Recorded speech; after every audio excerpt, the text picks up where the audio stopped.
seguindo aqui ao vivo, SBT, programa livre. Muita gente vai falar, ele tem uma pergunta. Vai esperar um pouquinho, que tem um monte de gente querendo. Garoto, fala. Bom, a questão da Previdência tem causado muita polêmica no Congresso Nacional. Qual que é a posição do PT, aí, do senhor, em relação à aposentadoria dos parlamentares, trabalhando apenas 8 anos aí de serviço, sendo que o trabalhador que elegeu tem que trabalhar em média de 25 a 30 anos para se aposentar com um salário mínimo? É isso, deixa eu aproveitar. Ô Lula, como é o último bloco nosso e tem muitas perguntas ainda, seu amigo aqui, inclusive, muitas mesmo, gostaria que você reduzisse, se possível, as respostas. Eu já vou emendar uma que eu sei que você vai querer se estender, mas eu vou ficar, por favor, que é sobre a questão da CPI do sistema financeiro, CPI dos bancos. Quem tem medo dessa CPI? Tá bem.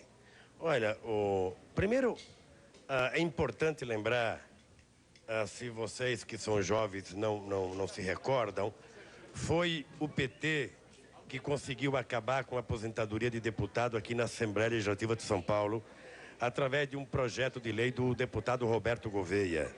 Em todos os estados que o PT tem deputado, o PT apresentou propostas para acabar com a aposentadoria para deputado. Tentamos apresentar na Constituinte, através do deputado Virgílio Guimarães, só que para você aprovar, você tem que constituir uma maioria favorável. Nós conseguimos em alguns estados e não conseguimos em São Paulo, tá? Mas nós somos favoráveis, até do ponto de vista do programa do partido, a acabar com a aposentadoria, sabe, especial para deputado. Ou seja, é preciso que as pessoas trabalhem uma quantidade de anos. O deputado pode pagar a previdência comum do INPS e se aposentar com 35 anos de serviço. Outra coisa, a questão da CPI. Eu sou favorável à CPI, Serginho, porque a CPI é um instrumento institucional, portanto legal, para você apurar falcatruas. O Fernando Henrique Cardoso, quando não era presidente, ele dizia assim: quem não deve, não teme. Portanto, vamos instalar a CPI, porque se o presidente for inocente, ele então vai ganhar um atestado de idoneidade do Congresso Nacional. Isso ele dizia 3 anos atrás.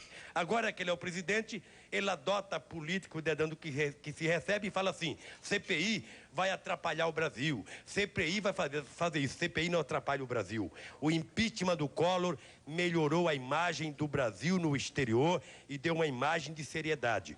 O que atrapalha a imagem do Brasil é as pessoas lá fora saberem que tem crianças morrendo de diarreia nesse país antes de completar 1 ano de idade, que o governo não tem dinheiro para a saúde, para fazer reforma agrária e para a educação, e tem 4 bilhões e 600 milhões de dólares para salvar o econômico, que tem 5 bilhões e 600 milhões de dólares para salvar o nacional, né? O dinheiro para salvar as coisas importantes não tem, para fazer as falcatruas tem.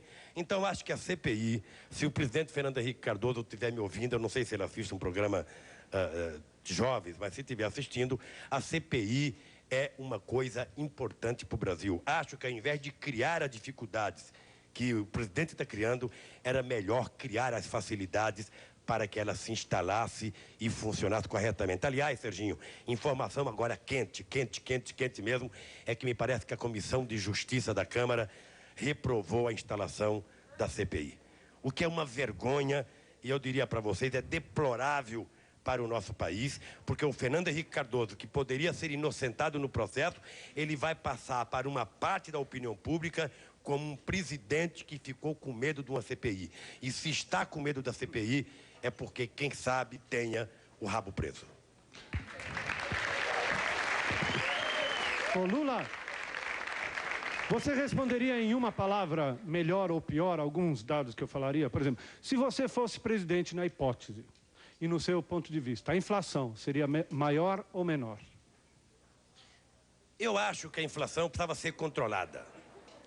A inflação precisa ter um patamar aceito pela sociedade, que nós ainda não atingimos.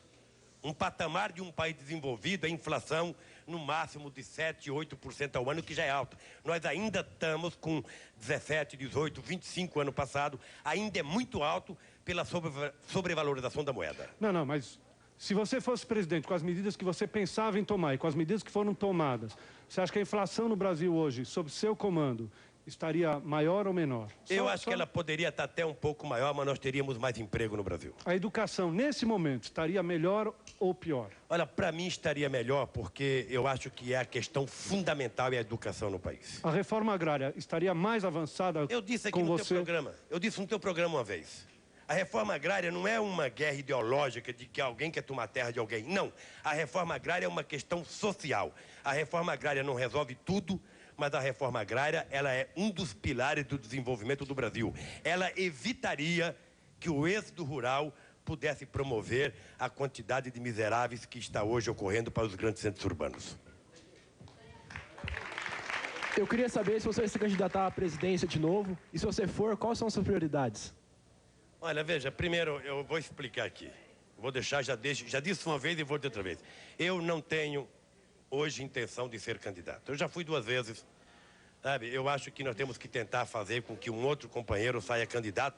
Não sei quantos anos você tem, mas quem sabe seja você na próxima, tá? Eu sinceramente, lógico que eu não vou cuspir para cima, dizer nunca mais eu sou. Mas eu não estou hoje com a disposição que eu tinha em 94.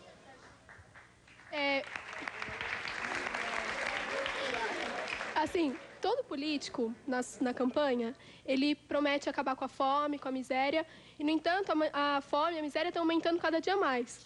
E o que nós, povo, temos que fazer em relação a isso, já que se a gente eleger as pessoas, os políticos, eles não resolvem esse problema? Primeiro, escolher melhor. Quando você perder a crença em todos os políticos, você terá que virar política. Tá?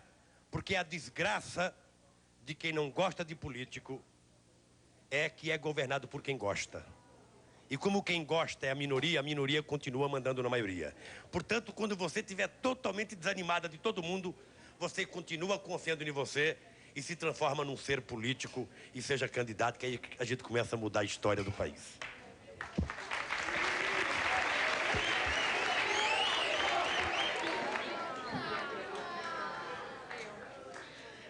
Lula, se você governasse o país e se nesse tempo ocorresse uma greve metalúrgica lá na ABC, o que você faria?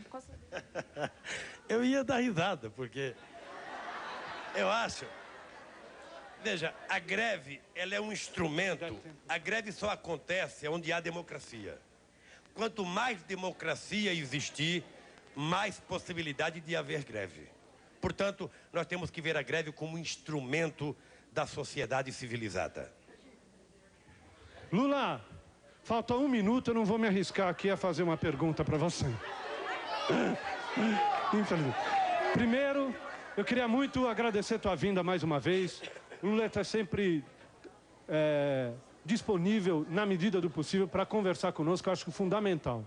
Primeiro, eu queria agradecer e só saber, na tua opinião, assim, se você quiser falar, senão não. Aqui em São Paulo, vai ser a Luísa Mercadante ou a Luísa Erundina? Olha, deixa eu te contar. Nós vamos ter uma prévia domingo de manhã. Não, sua opinião. E eu não vou dar minha opinião. Dá uma mãe de nada. Não, qualquer um dos dois que ganhar, eu vou na terça-feira para a rua já fazer campanha para ganhar as eleições aqui em São Paulo. Tá bom. Muito obrigado pela vinda de todos. Obrigado a vocês mesmo. Lula, obrigado mais uma vez. Obrigado a você, Sérgio. Até amanhã nós vamos falar sobre camisinha. Tchau. Luiz Inácio falou, Luiz Inácio avisou. Luiz Inácio falou, Luiz Inácio avisou. ZYB 865 TV Brasil, Canal 6, Campinas. TV Animal. De segunda a sexta,